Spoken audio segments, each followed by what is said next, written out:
Hello and welcome to Cricket Chat with Venkatesh. So here I am back in Hyderabad. Brief visit to Vizag and Parvathipuram తర్వాత మళ్ళీ ఇంటికి వచ్చేసాను. ఈ వైజాగ్ యాత్రలో నాకు ట్రైన్లో కలిసిన మిత్రులు ఆనంద్ అండ్ శేఖర్ వాళ్ళు ఇచ్చిన కంపెనీకి థ్యాంక్స్. అండ్ కొంతమంది ఓ పాట కదా నా కొత్త మ్యూజిక్ ఛానల్ కూడా చూస్తున్నారు. వాళ్ళు కూడా they are being very appreciate about it. I'm happy దాని గురించి కూడా.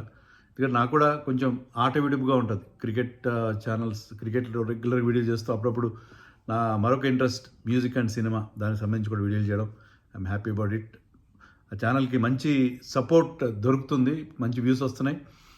దానికి కారణం మీరే, అంటే మన క్రిక్ చాట్ ఫ్యామిలీ మెంబర్సే ఆ ఛానల్ కూడా సపోర్ట్ చేస్తున్నారు. సో మీరు ఎవరైనా ఇంకా దాన్ని సపోర్ట్ చేయకపోతే ఇంకా సబ్స్క్రైబ్ చేయండి. తర్వాత మన ఛానల్ కూడా క్రిక్ చాట్ విత్ వెంకటేష్ కూడా డబుల్ సెంచరీకి దగ్గరలో ఉంది.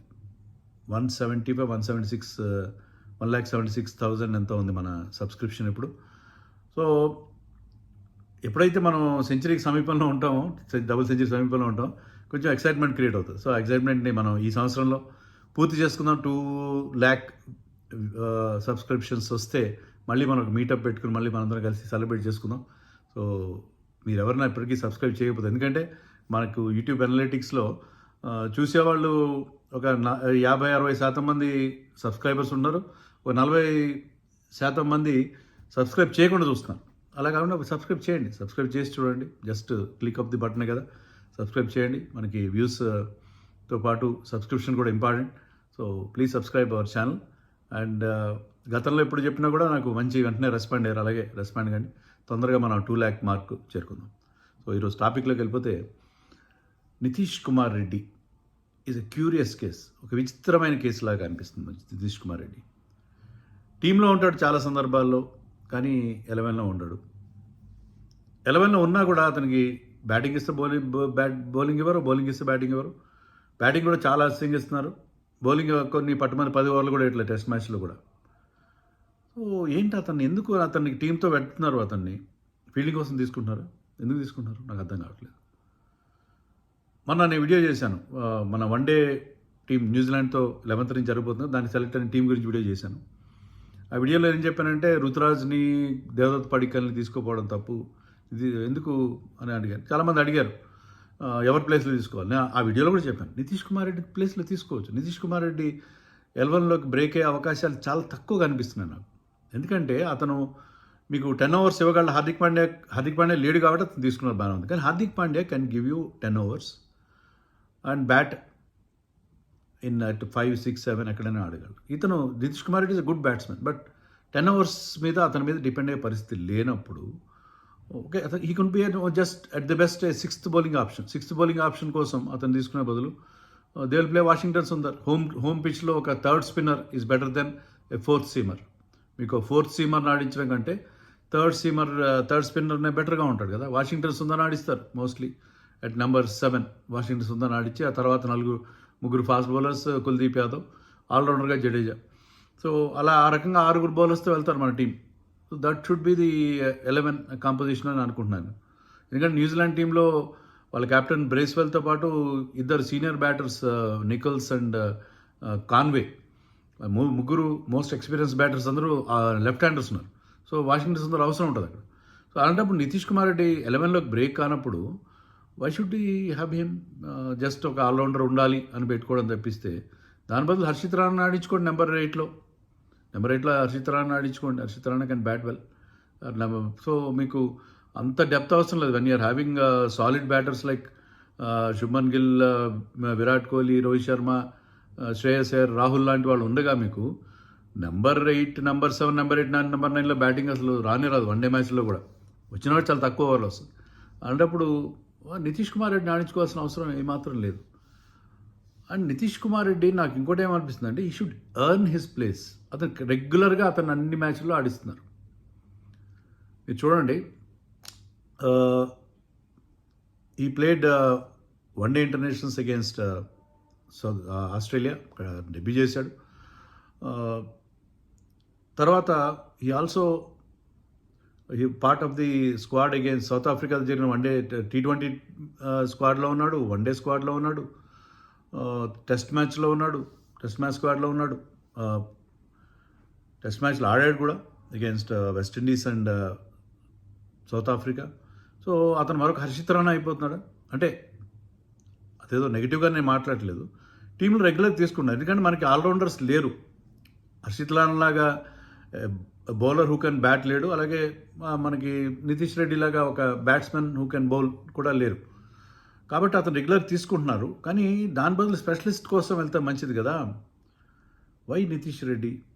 And he should earn his place. అతను డొమెస్టిక్ ఫామ్ ఏమాత్రం బాగాలేదు. ఆ మెల్బోర్న్ సెంచరీ తర్వాత బ్యాటింగ్లో అతను టోటల్గా ఫెయిల్ అవుతున్నాడు. ఇప్పుడు విజయ్ హజారాలో 5 మ్యాచ్లు ఆడాడు, దాంట్లో ఒక 50 అగేన్స్ట్ లోలీ రైల్వేస్ పెద్ద బౌలింగ్ బాగాలేదు. రైల్వేస్ మీద ఒక 50 చేయడం తప్పిస్తే ఒక చెప్పుకోదగ్గ స్కోర్ చేయలేదు. అంతకుముందు 3 ముష్తాక్ అలీ మ్యాచ్లు ఆడి దాంట్లో ఒక 45 చేశాడు అగేన్స్ట్ జార్ఖండ్.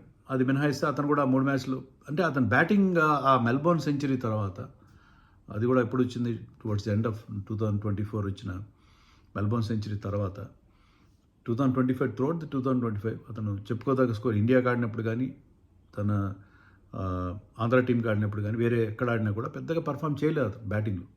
బౌలింగ్లో ఆంధ్రాకి ఇప్పుడు అతను బౌలింగ్ న్యూ బాల్తో ఓపెన్ చేస్తున్నాడు, వికెట్లు తీస్తున్నాడు. ఈవెన్ ఇంగ్లాండ్ టూర్లో కూడా అతను హీ వాజ్ ఇంప్రెసివ్. అక్కడ హెల్ప్ఫుల్ కండిషన్స్లో he was swinging the ball. Particular has shown a good out swinger.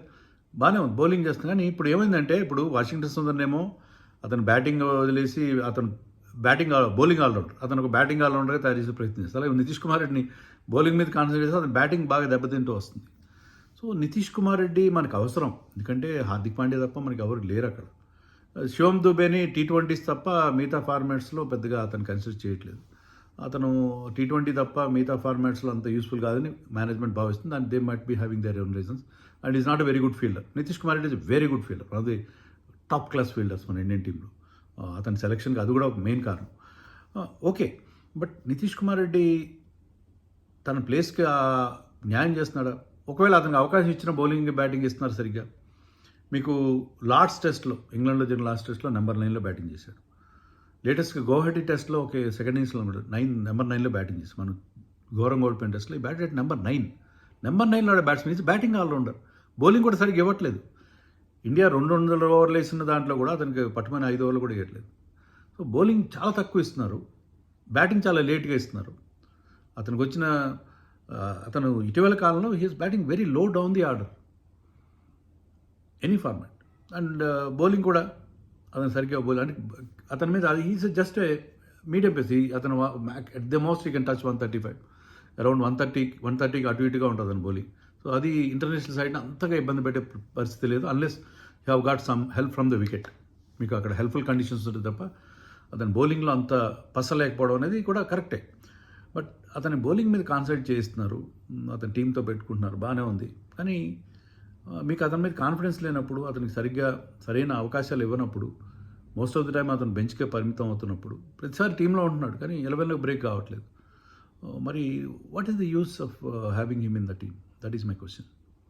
So Nitish Kumar రెడ్డికి మీరు ప్రాపర్ ఛాన్సెస్ ఇవ్వకుండా అతని టీంలో కంటిన్యూ చేయడంలో అర్థమే ఉంది, నాకు అర్థం కావట్లేదు.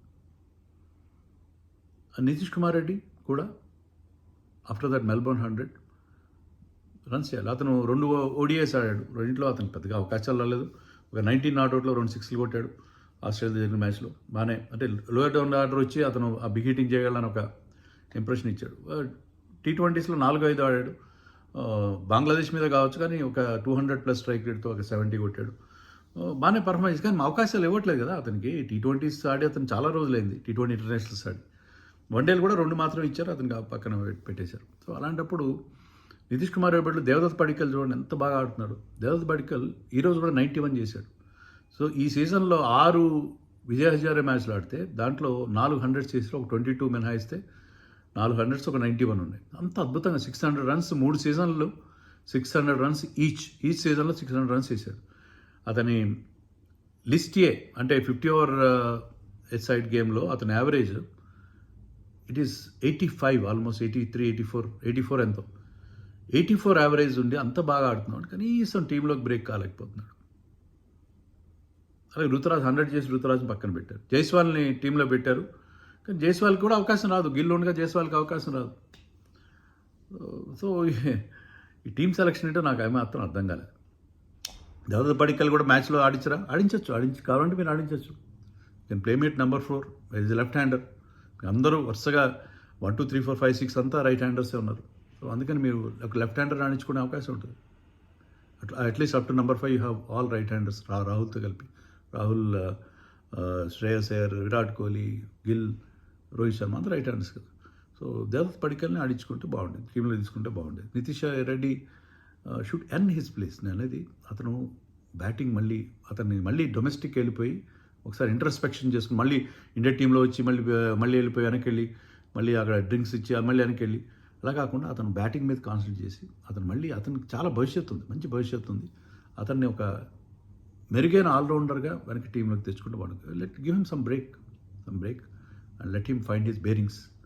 అలా చేస్తుంటే బాగుంటుంది. అలా కాకుండా అతన్ని కంటిన్యూస్గా టీంలో పెట్టి మళ్ళీ వెనక్కి పంపించి జస్ట్ అతన్ని ఒక స్క్వాడ్లో పెట్టేసి ఏదో ఒక ఆప్షన్ ఉంటుందిలే అన్నట్టుగా ఉంటే దానికి ఇప్పుడు స్పెషలిస్ట్ కోసం వెళ్ళాలి. అట్లీస్ట్ మీరు 50 ఓవర్స్లోనే T20స్లో మీరు ఎంతమంది మల్టీ స్కిల్డ్ ప్లేయర్స్ని పెట్టుకుని అంత మంచిది. కానీ వన్ డేస్లో అయినా కనీసం స్పెషలిస్ట్ కోసం వెళ్తే బాగుంటుంది. ఈ సెలక్షన్ ప్రాసెస్ మనకి ఏమాత్రం అర్థం కావట్లేదు. నితీష్ రెడ్డికి మీరు బ్యాటింగ్ ఇవ్వకుండా బౌలింగ్ ఇవ్వకుండా ఎవరికి టీంలో పెట్టి ఏదో అలా ఒక ఆల్రౌండర్ని మేము గ్రూమ్ చేస్తున్నామంటే ఏం గ్రూమ్ చేస్తున్నారు? అవకాశాలు ఇస్తే కదా, అవకాశాలు ఇచ్చి అతన్ని టఫ్ సిచ్యుయేషన్స్లో అతన్ని రియాక్షన్ ఎలా ఉంటే చూస్తే బాగుంటుంది. ముఖ్యంగా అతని బ్యాటింగ్ బాగా దెబ్బతిన్న నేపథ్యంలో మీరు అతన్ని బ్యాటింగ్ మళ్ళీ రిగైన్ కావాలి అండ్ బ్యాటింగ్ ద్వారా మళ్ళీ టీంలోకి రావాలి. తను బ్యాటింగ్ బాగా చేసి టీంలోకి రావాలి. అందుకని ఊరికే ఎందుకు రివార్డ్ చేయాలి మీరు? You're not rewarding good performances of others. ఎవరైతే బాగా పర్ఫామ్ చేయకపోయినా వాళ్ళని, ఎందుకంటే అవసరం ఉంది మనకి, ఏ వృక్షం లేని చోట ఆమ్దర్ వృక్షం మహావృక్షం అన్నట్టుగా అతను తీసుకుంటే there is no meaning in that kind of selection అని నా అభిప్రాయం. మరి మీరేమనుకుంటున్నారో కామెంట్స్లో చెప్పండి.